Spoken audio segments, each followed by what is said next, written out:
नमस्कार, बॉबी किचन में आपका स्वागत है। आज हम बनाएंगे आलू भिंडी की सूखी बहुत ही यम्मी सब्जी। अगर आपने किसी को एक बार इस तरह से आलू भिंडी बना करके खिला दिए तो सब आपकी तारीफ ही करेंगे। तो एक बार मेरे कहने पर इस तरह से आलू भिंडी ज़रूर से बनाइएगा। रेसिपी पसंद आए तो मेरे चैनल को सब्सक्राइब ज़रूर से कीजिएगा और मुझे कमेंट करके ज़रूर से बताइएगा कि आपको ये सब्ज़ी कैसी लगी। तो आइए अब हम झटपट से बना लेते हैं आलू भिंडी। आलू भिंडी बनाने के लिए मैंने 250 ग्राम भिंडी को लिया है। इन्हें मैंने अच्छी तरह से 2 से 3 बार पानी में वॉश कर लिया है और कपड़े से भी पोंछ करके लिया है। सबसे पहले तो हमें भिंडी की इस तरह से हेड और टेल निकाल लेनी है और हमें भिंडी को इतने बड़े पीसेस में काट लेना है। छोटी भिंडी है तो 2 पीस में ही काट के आप बना सकते हैं। तो इस तरह से हम सारी भिंडी को काट के तैयार कर लेते हैं।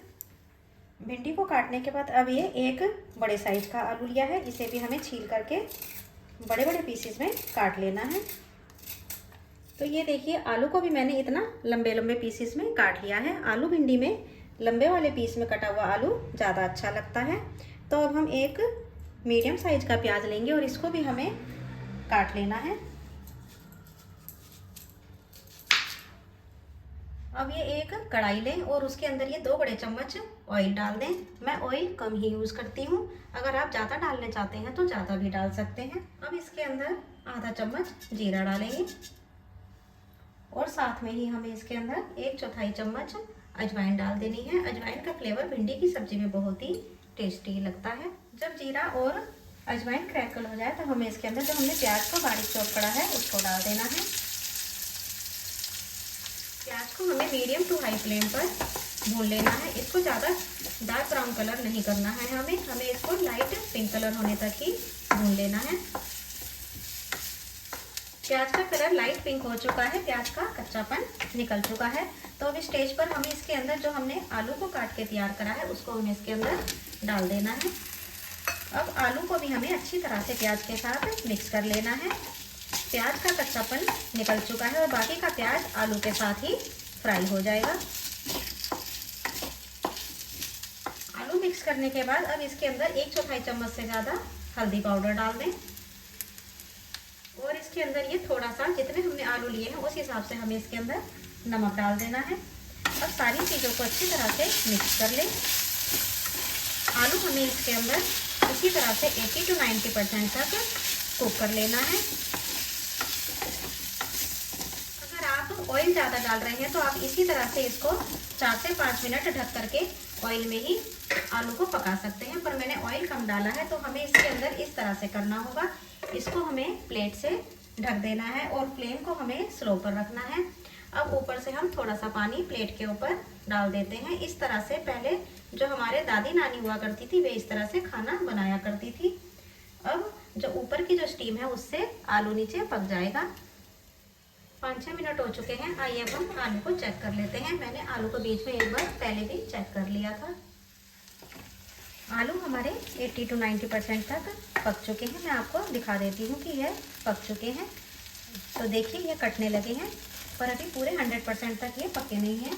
तो अब इसके अंदर हम जो हमने भिंडी को काटा है उसको हमें अभी स्टेज पर डाल देना है। भिंडी हमारी जल्दी पक जाती है तो जो बाकी का 20% बचा है वह भी आलू भिंडी के साथ पक जाएगा। अब भिंडी को अच्छी तरह से आलू के साथ मिक्स करें और इसके अंदर अब हमें बाकी के मसाले भी मिला देने हैं। ये 1 चम्मच धनिया पाउडर डालेंगे और ये 1 ही चम्मच हमें कश्मीरी लाल मिर्च डाल देनी है, इससे कलर बहुत अच्छा आएगा। अगर नहीं है तो आप रेगुलर मिर्च भी डाल सकते हैं। और ये आधा चम्मच कच्चा जीरा पाउडर डाल दें। अब मसालों को हमें अच्छी तरह से आलू और भिंडी के साथ मिक्स कर लेना है।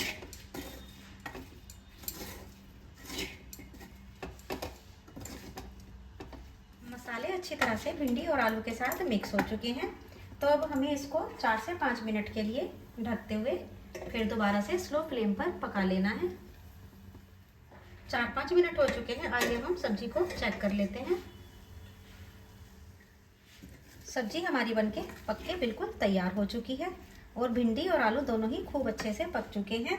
अब इसके अंदर हमें बाकी के मसाले भी डाल देने हैं। ये 1 चम्मच खटाई पाउडर डालेंगे। अगर आप खटाई नहीं डालना चाहते तो नींबू भी डाल सकते हैं या फिर इमली का पल्प भी डाल सकते हैं। और अब इस स्टेज पर हमें इसके अंदर ये 2 हरी मिर्च को बीच में से काट के डाल देना है। और अब आखिर में इसके अंदर ये थोड़ा सा गरम मसाला भी डाल दें।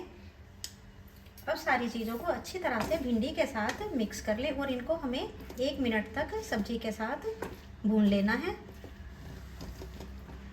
और साथ में ही इसके अंदर बाकी का नमक भी डाल दें। अगर हम नमक शुरू में डाल देते हैं तो भिंडी में से लेस निकलने लगता है और वह चिपचिपी बन के तैयार होती है, तो इसलिए नमक को हमेशा भिंडी पकने से 1 मिनट पहले ही डालें। बिल्कुल यम्मी सी भिंडी और आलू की सब्ज़ी तैयार हो चुकी है। अब इसे हम सर्विंग प्लेट के अंदर सर्व कर लेते हैं। अगर आपने इस तरह से ये भिंडी आलू बना लिए तो सब बहुत ही तारीफ़ करेंगे। ये लीजिए, सब्जी को मैंने प्लेट के अंदर सर्व कर लिया है। अगर सब्जी पसंद आए तो मेरे चैनल को सब्सक्राइब ज़रूर से कीजिएगा और मुझे कमेंट करके ज़रूर से बताइएगा आपको ये रेसिपी कैसी लगी। अगर पसंद आती है तो अपने फ्रेंड्स और रिलेटिव्स में शेयर ज़रूर से कीजिएगा।